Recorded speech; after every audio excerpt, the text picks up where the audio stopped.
Hi everyone, warm welcome to all of you. I am Assistant Professor Vag Nikita and I am going to conduct your CHO 353. It's your subject code, second section, and carbohydrate, which is carbohydrate chemistry. And the section 1 is protection deprotection, which is conducted by Sonali Mahajan ma'am. Before we are going to start, I want to tell something. हे बघा, तुमचं हे जाणून घेणं खूप important आहे की तुम्ही आता MSc सेकंड इयरला आहात. सेकंड इयरला गेलेले आहात म्हणजे तुम्ही मॅच्युअर आहात भरपूर. तुम्हाला सेल्फ स्टडी करणं खूप इम्पॉर्टंट आहे. टीचर शिकव अगर ना शिकव, तुमची ही रिस्पॉन्सिबिलिटी बनते की तुम्ही सेल्फ स्टडी केला पाहिजे, रेफरन्स बुक वाचले पाहिजे. सो रेफरन्स बुक वाचायला सुरुवात करा. आता पण कार्बोहायड्रेट केमिस्ट्रीचा सिलेबस चेक करा, त्यामध्ये कोणते रेफरन्स बुक दिले ते बघा, ते सर्च करा. ऑनलाईन असतील तर बघा, नाहीतर कॉलेजमधून भेटले तर ते चेकआउट करून घ्या एकदा आणि ते वाचा. मी तुम्हाला शिकवणार आहेच, पण तुम्ही स्वतःहून स्टडी केला पाहिजे असं मला वाटतं. तुम्हाला ती सवय लागली पाहिजे. तुम्ही एवढे लहान नाहीयेत की तुम्ही मी शिकवलं तरच तुम्ही करणार. आणि हे बघा, आता ऑनलाईन लेक्चर्स चालू आहेत. सो व्हॉट्सअपचा एक ग्रुप बनवा, त्यावरती कार्बोहायड्रेट्सचे मी काही असाइनमेंट्स वगैरे असतील तर मी ते सेंड करेल. पण तुम्हाला काही प्रश्न असतील, तुम्ही रेफरन्स बुक रीड करा. काही क्वेश्चन्स असतील तर ते विचारा. पर्सनली विचारण्याची गरज नाही वाटत मला, कारण तुम्ही ग्रुपवरती टाकलं तर तेवढंच तुम्हाला जे प्रश्न आहे ते बाकीच्यांनाही असू शकतात, पण काही मुलं घाबरतात विचारायला. सो तुम्ही जर तो क्वेश्चन विचारला तर तुमच्यासोबत बाकीच्यांचे कन्सेप्ट क्लिअर होतात. त्यामुळे तुम्ही ग्रुपवरती क्वेश्चन विचारा, त्याचे आन्सर्स तुम्हाला भेटतील. कोणाला माहिती, जर तुमचा एखादा प्रश्न आहे तो तुमचाच दुसरा कोणी मित्र मैत्रीण असेल, त्याला त्याचा आन्सर येत असेल तर तिथेच तुमचा डाऊट क्लिअर होतो ना. So think about it. आपण आज आपला आजचा टॉपिक स्टार्ट करूया, तो म्हणजे कार्बोहायड्रेट. कार्बोहायड्रेट्स म्हणजे काय? Simple, it's a hydrate of carbons. Its molecular formula is CnH2O n times. Means example is sugar, means C11H22O11. Here n is equal to 2 जर आपण जर टाकला, n is equal to 2 टाकला तर sorry n is equal to जर 11 जर टाकला, n is equal to 11 टाकल्यानंतर C11H22 आणि O11 हा फॉर्म्युला कसला आपला शुगरचा. Sugar is a carbohydrate. ह्या स्ट्रक्चर मध्ये बघा, आता इथे हे वेज अँड डॉटेड स्ट्रक्चर दिलेलं आहे. फंक्शनल ग्रुप काय इथे? Aldehyde. It's a polyhydroxy aldehyde. The structure of D glucose. यामध्ये बघा, हा जो फंक्शनल ग्रुप आहे CHO अल्डिहाइड, हा प्लेनच्या बॅक साईडला म्हणून तो आपण डॉटेडने रिप्रेझेंट केलाय, आणि जे प्लेनच्या अबाव साईडला असतात ते आपण वेजने रिप्रेझेंट करतो. या स्ट्रक्चरचा आपल्याला जर फिशर प्रोजेक्शन फॉर्म्युलामध्ये कन्वर्ट करायचं असेल तर हे लक्षात ठेवा की जे डॉटेड फंक्शनल ग्रुप असतात किंवा मग जे डॉटेड काय म्हणतात त्याला, कंपाऊंड्स असतात, समथिंग जे काय असेल ते आपण वर्टिकल लाईन वरती शो करतो. डॉटेड जो पार्ट असेल तो आपण वर्टिकल लाईन वरती शो करतो, आणि जो वेज पार्ट असेल तो आपण हॉरिझॉन्टल लाईन वरती शो करतो वेज फिशर प्रोजेक्शन फॉर्म्युला मध्ये. तसंच डी फ्रक्टोज मध्ये पण आहे. डी फ्रक्टोज मध्ये आपल्याला कीटोन फंक्शनल ग्रुप आहे म्हणून त्याला आपण पॉलीहायड्रॉक्सी कीटोन असंही म्हणतो. वेज अँड डॉटेड रिप्रेझेंटेशन मध्ये कीटोन हा जो फंक्शनल ग्रुप आहे हा आपण डॉटेडने रिप्रेझेंट केलेला, म्हणजे तो बिलो द प्लेन आहे, आणि OH आणि H जे आहेत ते अबाव द प्लेन आहे.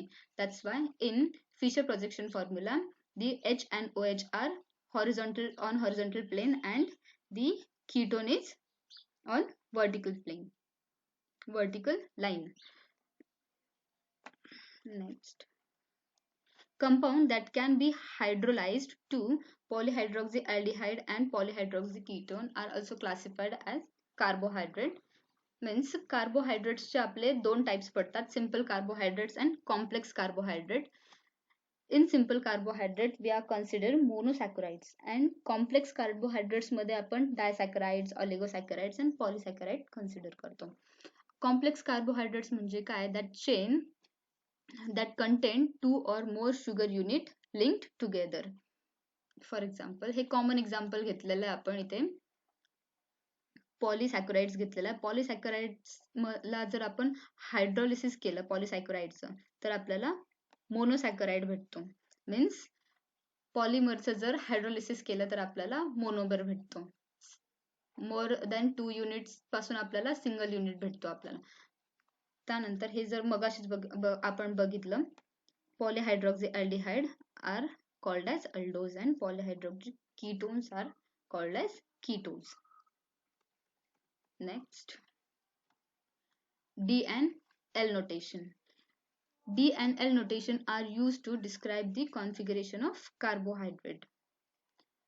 म्हणजे काय? डी अँड एल नोटेशन म्हणजे सिम्पली आपण कॉन्फिगरेशन फाइंड करायचं असतं. म्हणजे आर एन एस कॉन्फिगरेशन जसं फाइंड करतो तसंच. पण यामध्ये आपल्याला आर एन एस फाइंड करण्याची गरज पडत नाही, कारण ह्याचा सिंपल ट्रिक अशी आहे की जो कायरल सेंटर्स असतात ना, याच्यामध्ये बघा 1 2 3 4 कायरल सेंटर आहे.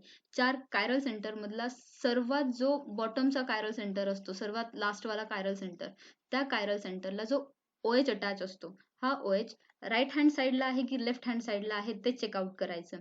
If that OH at right hand side, then we denote it as D. And जर तो ग्रुप लेफ्ट हँड साइडला असेल तर आपण त्याला एल ने डिनोट करतो. हे जे डी आणि एल पेअर्स असतात हे एकमेकांचे मिरर इमेजेस असतात आणि ते एकमेकांचे इनॅन्शिओमर सुद्धा असतात. म्हणजे D and L pair are enantiomer of each other and mirror images of each other. इथे आपण आणखीन एक एक्झाम्पल घेतलेलं आहे. यामध्ये बघा, हा आहे पॉलिमर. पॉलिमरला आपण हायड्रोलाइज केलं तर आपल्याला मोनोमर भेटला. म्हणजे माल्टोज हा एक सिंगल युनिट आहे, सिंगल मॉलिक्यूल आहे. पण ज्या वेळेला आपण त्याला हायड्रोलाइज करतो, हायड्रोलिसिस करतो त्याचं, त्यावेळेला आपल्याला तो ब्रेक होऊन आपल्याला त्याचे 2 मोल्स भेटतात. ते पण शुगरचे 2 मोल्स भेटतात. म्हणजे हा जो मोनोमर युनिट आहे, मीन्स मोनोसॅकराइड आहे, त्याचे 2 युनिट मिळून आपल्याला माल्टोज भेटलेला आहे. त्यामुळे हा पॉलिसॅकराइड आहे आणि हा मोनोसॅकराइड आहे. नेक्स्ट, या रिॲक्शन मध्ये आपण हा जो घेतलेला हा काय, डिहायड्रॉक्सी अल्डिहाइड. डिहायड्रॉक्सी आपण ट्रायसॅकराइड पण म्हणू शकतो, कारण 1 2 3 carbons are present. Trisaccharides react with HCN and dyeable.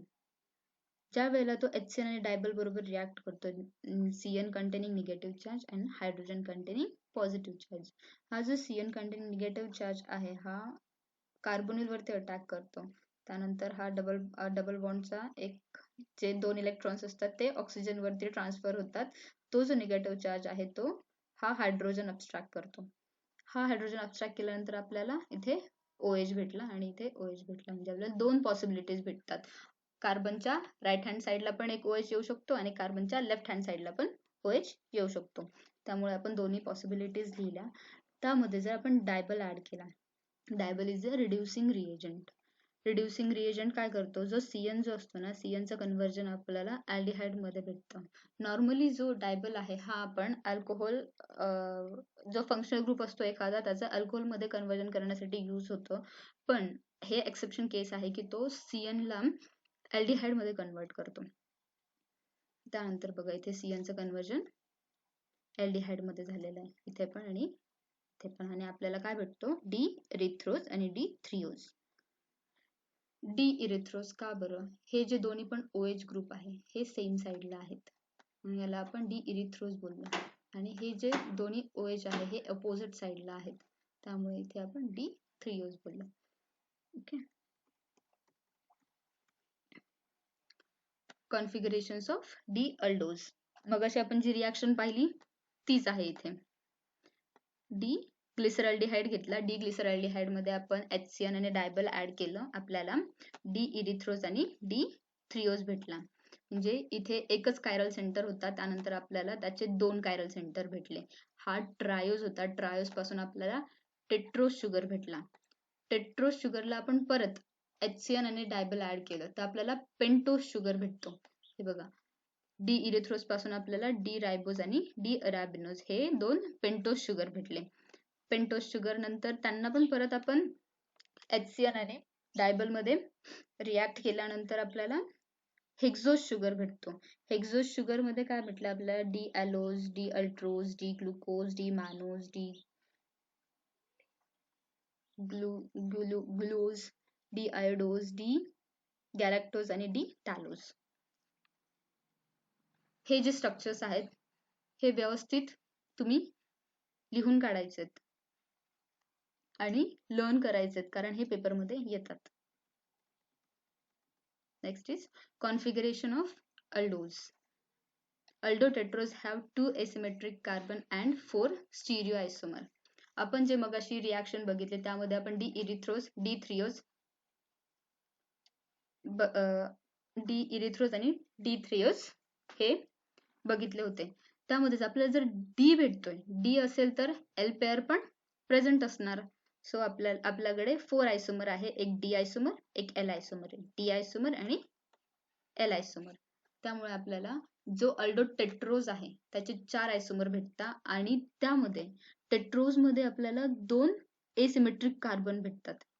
हे बघा, इथे 2 एसिमेट्रिक कार्बन आहे, यामध्ये पण 2 एसिमेट्रिक कार्बन आहेत. ओके, जर आपण सपोज आपण इथे टेट्रोज ऐवजी पेंटोज शुगर घेतला असता, पेंटोज शुगर जर घेतला असता तर आपल्याला 3 एसिमेट्रिक कार्बन भेटले असते. हेक्झोज शुगर घेतला असता तर 4 एसिमेट्रिक कार्बन भेटले असते. यामध्ये बघा, इथे 2 एसिमेट्रिक कार्बन आहेत, इथे 3 एसिमेट्रिक कार्बन आहेत, इथे 1 2 3 4 एसिमेट्रिक कार्बन आहे किंवा कायरल कार्बन्स आहेत. आपण कसं कोणत्याही म्हणजे ट्रायोज, टेट्रोज, पेंटोजचं कॉन्फिगरेशन फाइंड करू शकतो.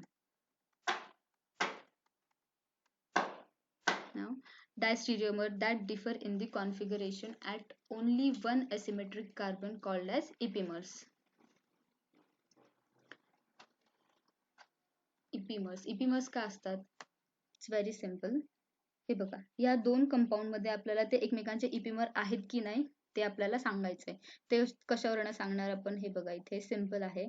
हा जो खालचा जो पार्ट आहे OH, OH, HH, CH2OH यांचं कॉन्फिगरेशन आणि या पार्टचं कॉन्फिगरेशन, या दोघांचे कॉन्फिगरेशन सेम आहेत. फक्त हा जो C2 कार्बन आहे, हा C1, हा C2, हा C3, हा C4 आणि हा C5, यामध्ये हा जो C2 कार्बन आहे आणि इथला C2 कार्बन, या दोघांचे जे कॉन्फिगरेशन आहे ते अपोजिट आहे. जर याचं R कॉन्फिगरेशन आलं तर याचं S कॉन्फिगरेशन येणार, याचं जर R आलं तर याचं S येणार. त्यामुळे हे या दोघांमध्ये C2 कार्बनचं कॉन्फिगरेशन वेगळं आहे, त्यामुळे हे दोघं एकमेकांचे इपिमर्स आहे because of C2 carbon. In second example मध्ये बघा, 1 2 3 4 5 6 1 2 3 थर्ड कार्बनचं जे कॉन्फिगरेशन आहे ते इफ याचं जर R असेल तर याचं S असेल, याचं जर R असेल तर याचं S असेल, म्हणजे दोघांचं अपोजिट कॉन्फिगरेशन असेल. या अपोजिट कॉन्फिगरेशन्स मुळे ते C3 इपिमर्स आहे एकमेकांचे, D idose and D talose. Fine. Now let's see, the ketones has one less asymmetric carbon that aldose. म्हणजे आपल्याला कीटोन्स मध्ये एक एसिमेट्रिक कार्बन कमी मिळेल अल्डोज पेक्षा. Therefore they have 4 fewer stereoisomers. स्टिरिओआयसोमर्स याचे कमी आहेत. डायहायड्रॉक्सी ऍसिटोन घेतला, डायहायड्रॉक्सी ऍसिटोन मध्ये आपल्याला एकही एसिमेट्रिक कार्बन और कायरल कार्बन प्रेझेंट नाहीये, एकही दिसत नाहीये. सो त्याच्यासोबत आपण रिॲक्ट करून डी इरिथ्रोलोज भेटतो. डी इरिथ्रोलोज मध्ये आपल्याला एक कायरल सेंटर प्रेझेंट दिसतोय. ओके, ह्या ड्राय इरिथ्रोलोज मध्ये आपण परत त्याची रिॲक्शन केल्यानंतर आपल्याला 2 कायरल सेंटर भेटतात. इथे पण आणि इथे पण 2 कायरल सेंटर, 2 कायरल सेंटर नंतर परत त्याची पुढे रिॲक्शन केल्यानंतर 3 कायरल सेंटर भेटत आहे. आणि कार्बन्स किती आहे 1 2 3 4 5 6 carbon and 3 chiral centre in ketone. Hexose मध्ये, हेक्झोज जे आहे हेक्झोज मध्ये याच्यामध्ये 3 कायरल सेंटर आहे. आणि आपल्याला अल्डोज बघितलं होतं, अल्डोज मध्ये किती होते 4 कायरल सेंटर होते. आणि कीटोज मध्ये आपल्याला 3च कायरल सेंटर भेटतात, म्हणजे लेस देन.